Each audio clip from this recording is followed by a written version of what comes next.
হচ্ছে আওয়ামী লীগের নিষিদ্ধের ব্যাপারে সরকারের অবস্থান হচ্ছে এখন পর্যন্ত সরকার মনে করতেছে যে রাজনৈতিক দলগুলোর সাথে পরামর্শ ছাড়া আর দেশি বিদেশি যারা আমাদের উন্নয়ন সহযোগী এবং স্টেক হোল্ডার আছে তাদের সাথে পরামর্শ ছাড়া সরকার একাই ডিসিশন নিতে পারে না। তো এবং জনগণের যে ইচ্ছার প্রকাশ জনগণ বারবার ঘটাচ্ছে যে আওয়ামী লীগ নিষিদ্ধ হোক, আমরা মনে করি যে সরকার সবার সাথে পরামর্শ পর্যালোচনার ভিত্তিতে একটা সিদ্ধান্ত নিবে।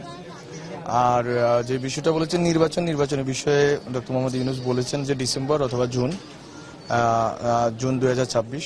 এটা হচ্ছে সংস্কার কতটুকু হবে কিভাবে হবে সেটার উপর নির্ভর করবে। তো আমি মনে করি যে এর ভিতরে আমরা সীমিত রাখি আর কি, এর বেশি উচ্চাশা সরকারের ভিতর থেকেও নাই।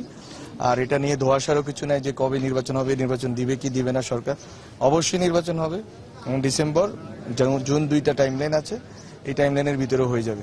এটা একেবারে এই কথার বাইরে হয়তো সরকার যাবে না। এটা হচ্ছে আমাদের দিক থেকে আমাদের পর্যবেক্ষণ।